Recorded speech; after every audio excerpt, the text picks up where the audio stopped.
Thanks for watching. Don't forget to like, comment, share and subscribe to Mufti Tariq Masood, famous scholar.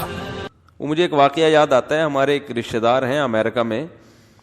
وہ امریکہ میں تھے تو ان کی ناک کی ہڈی بڑھ گئی تھی نا, سائنس کا پرابلم ہو جاتا ہے نا. تو وہ ہاسپٹل گئے, وہیں امریکہ میں ہی ڈاکٹر نے کہا کہ اس کا آپریشن ہوگا. ناک کی ہڈی بڑھتی ہے نا, ڈاکٹر آپریشن کرتے, ENT اسپیشلسٹ جو ہوتے ہیں. کہتے ہیں میں نے کہا چلو بھائی ڈاکٹر کہہ رہا ہے آپریشن ہوگا تو پھر ہوگا. تو وہ ڈاکٹر نے بہت سارے ڈاکومنٹ دے دیے کہ اس پہ آپ سائن کر لیں اور کل لیٹ جائیں آ کے نا.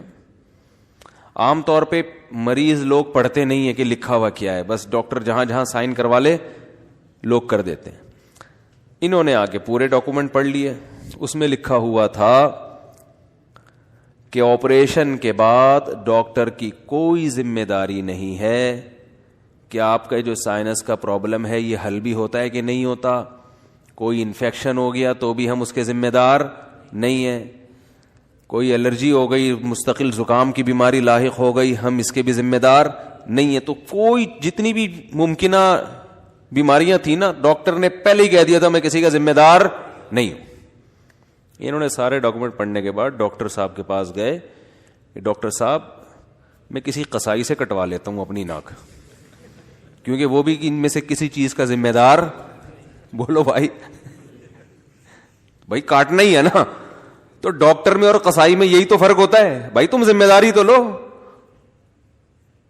بلیڈنگ ہونا شروع ہوئی, بند نہیں ہوئی تو بھی ذمہ دار نہیں ہے. ایک دفعہ ایک ناک کی ہڈی کے ایک صاحب نے آپریشن کروایا, بلیڈنگ ہوئی, اتنی ہوئی کہ وہ بےچارے مر ہی گئے. وہ انا للہ ہی ہو گیا اس کا.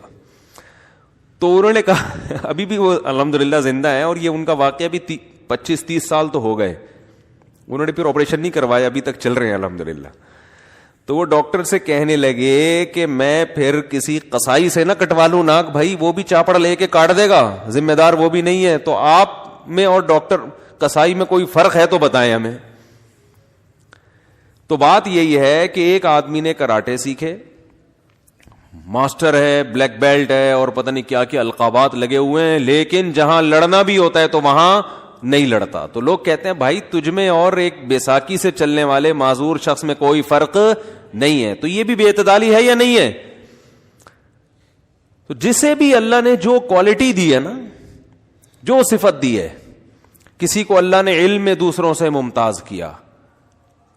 اب علم میں بے اعتدالی یہ ہے کہ آپ خام خامے اپنی علم کی دھاک یوٹیوب پہ آگے بٹھاتے رہیں اور لوگوں کو نیچا دکھاتے رہیں کہ وہ بھی غلط ہے, وہ بھی غلط ہے, وہ بھی غلط ہے, کیڑے نکالتے رہیں بیٹھ کے صبح شام.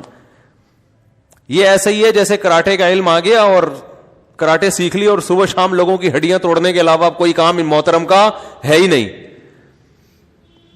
اور بے اعتدالی علم میں یہ ہے کہ جہاں بولنا چاہیے, جہاں لوگوں کو گائیڈ کرنا چاہیے, وہاں بھی آپ گائیڈ نہیں کر رہے, تو یہ بے اعتدالی ہے.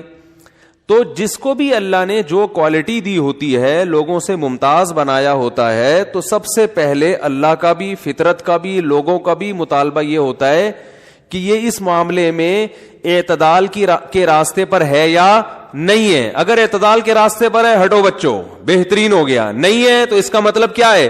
بے وقوف ہے, احمق ہے, غلط آدمی ہے یہ. تو بالکل اسی طرح یاد رکھو کہ انسان جو ہے نا, انسان, یہ بہت اہم بات کر رہا ہوں, اللہ کرے کھوپڑی میں اتر جائے یہ بات. بہت ساری گمراہیوں کا حل اس میں ہے. انسان جو دوسری مخلوق پر ممتاز ہے نا, وہ کراٹے کی وجہ سے نہیں ہے, یا کہ جم جاتا ہے, یہ باڈی اچھی ہے. باڈی تو میرے بھائی بیل کی ہم سے زیادہ اچھی ہوتی ہے. کیا خیال ہے؟ جبڑے جو ہے نا, جبڑے یہ مگرمچھ کے ہم سے زیادہ اچھے.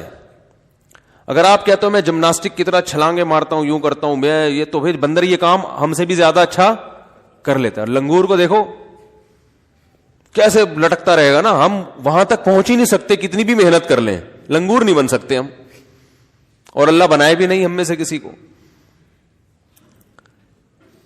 تو وہ لنگور سے ایک چھوٹا سا چٹکلا یاد آ جاتا ہے, وہ کئی دفعہ سنا چکا ہوں, لیکن وہ بس ہمارے حضرت سے محبت ہے نا, تو جب بھی تذکرہ آتا ہے تو حضرت کا کوئی نہ کوئی واقعہ. وہ حضرت فرماتے تھے میرے بڑے بھائی کے پاس ایک شخص آیا, اس کو وہم کی بیماری ہو گئی تھی کہ میں بندر بن گیا ہوں.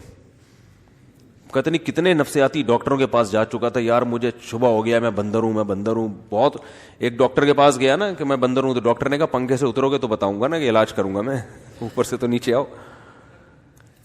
تو وہ تو ہمارے حضرت کے پاس آیا، حضرت کے بڑے بھائی کے پاس، کہ مجھے پتہ نہیں شبہ ہو گیا. انہوں نے کہا ہاتھ لگا کے دیکھ لیا کرو دم ہے یا نہیں ہے. کہتے ہیں اس کے بعد وہ الحمدللہ کسی اور کے پاس کبھی بھی نہیں گیا، کسی کے پاس بھی نہیں گیا، اس کو یہ وہم دور ہو گیا. تو چھلانگیں مارنا جمناسٹک کی، جیسے وہ کر رہے ہوتے ہیں جمناسٹک والے، ٹھیک ہے کرتے ہیں، بہت کوالٹی ہے یار، گھوم جاتے ہو، لیکن بندر کی طرح بولو نہیں ہو سکتا. تو انسان کو جو اللہ نے ممتاز بنایا، جو سب سے الگ تھلگ بنایا، وہ کس چیز میں؟ عقل میں. اس جیسی ذہانت اور عقل اللہ نے کسی کو بولو نہیں دی ہے، ایسی کھوپڑی اللہ نے کسی کو نہیں دی ہے. اس چیز میں انسان ممتاز ہے. تو میں نے آپ سے عرض کیا کہ جو کوالٹی جس کو دی جاتی ہے نا، لوگوں کا بھی مطالبہ ہوتا ہے، فطرت کا بھی مطالبہ ہوتا ہے کہ یہ اس میں کیا کرے، اعتدال سے کام لے. اگر وہ اس میں اعتدال سے کام نہیں لے رہا تو ہر شخص کی خواہش ہوتی ہے کہ یہ کوالٹی، یہ صفت اس سے چھن جانی چاہیے، یہ اس کے لائق نہیں ہے، یہ غلط آدمی کے ہاتھ میں یہ چیز آ گئی ہے. تو بالکل اسی طرح یاد رکھو، انسان کو تو اللہ نے ممتاز ہی عقل کی وجہ سے کیا ہے. تو اس سے سب سے پہلا اللہ کا مطالبہ یہ ہے کہ یہ عقل استعمال کرنے میں اعتدال کے راستے کو نہ چھوڑے. عقل کا غیر ضروری استعمال یہ بھی غلط، اور جہاں عقل استعمال کرنی ہے وہاں بھی نہیں کر رہا، یہ بھی غلط. جیسے ایک آدمی کو کراٹے آتے ہیں نا، وہ جہاں نہیں استعمال کرنا ہڈیاں توڑ رہا ہے بلا وجہ، یہ بھی غلط ہے. اور بالکل ہی ہاتھ پہ ہاتھ رکھ کے بیٹھا ہوا ہے، کسی کو کچھ کہتا ہی نہیں ہے، تو یہ بھی کیا ہے، غلط ہے نا. تو ہمارے ہاں بڑا مسئلہ یہ ہے، جو ملحد لوگ ہیں نا، جو منکر ہیں، جو لبرل لوگ ہیں، یہ عقل کا استعمال وہاں بھی کرتے ہیں جہاں عقل کی رسائی ہے نہیں. یہ غیر ضروری استعمال کرنے، یہ اپنے آپ کو اتنا فنٹر سمجھتے ہیں، اتنا ذہین سمجھتے ہیں. یہ کہتے ہیں کہ دنیا کا ہر مسئلہ ہماری عقل حل کر دے گی، ہماری عقل کے پاس ہر بات کا جواب ہے، حالانکہ ایسا ہے نہیں. لا محدود صلاحیتیں اللہ نے کسی کی پیدا نہیں کی ہیں، ہر چیز عقل بتا نہیں سکتی.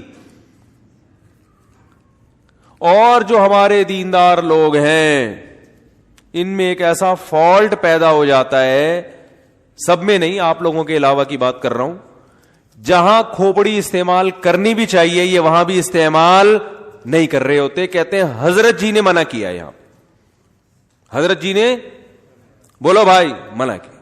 عقیدت ہو گئی ہے تو اب حضرت جی پھینکتے رہے جلسے میں بیٹھ کے، بیان میں پھینکتے رہے بیٹھ کے، لپیٹتے رہو بیٹھ کے. بس وہ واقعہ سنایا تھا نا لپیٹنے والا، وہ بھائی پرانا ہو گیا، چھوڑو، اب بار بار کے واقعات بہت آ جاتے ہیں پھر. تو حضرت جی نے چونکہ ارشاد فرمایا، کتنی غلط بات کر رہے ہوں، پیر و مرشد نے کہہ دیا یہ، تو بس پیر و مرشد تو غلط ہو نہیں سکتے. نماز نہیں پڑھ رہے وہ پیر و مرشد، پیر و مرشد کی داڑھی نہیں ہے ماشاءاللہ، لیکن عشق رسول میں ایک نمبر تولا جا رہا ہے جناب، سونے اور چاندی میں، حالانکہ داڑھی نہیں ہے. تو بھائی اگر نبی سے اتنا عشق ہے تو داڑھی کیوں نہیں رکھ لیتے یار؟ داڑھی نہیں رکھیں گے. وہ مائیکل جیکسن زیادہ اچھا لگتا ہے ان کو دیکھنے میں یار، تھوڑا سا بننا ویسے ہے. میں نہیں کہہ رہا کہ یہ کوئی برا آدمی ہے یا اس کے دل میں پیغمبر سے نفرت ہے، معاذ اللہ، یہ الزام نہیں لگا رہا، لیکن آپ نے بھی تو کتنے اونچے مقامات پہ پہنچا دیا نا. بھائی تھوڑا سا نیچے لے آؤ. نعت خوانوں کو دیکھو آپ، بہت سارے نعت خوان صبح و شام نبی کی یاد میں پڑھ پڑھ کے آنسوؤں سے رو رہے ہیں. او بھائی اتنا رونے کی ٹینشن کی ضرورت نہیں ہے، اپنے عمل کو ٹھیک کر لو. پیسے جو آپ نے لیے ہوئے واپس کر دو. وسیم بھائی سے جو پیسے لیے ہوئے وہ کیا کر دو واپس، وہ نہیں کرے گا واپس. سب نعت خوان نہیں بھائی، کسی پہ کوئی متعین شخص مراد نہیں ہے، لیکن ہم نے دیکھے ہیں.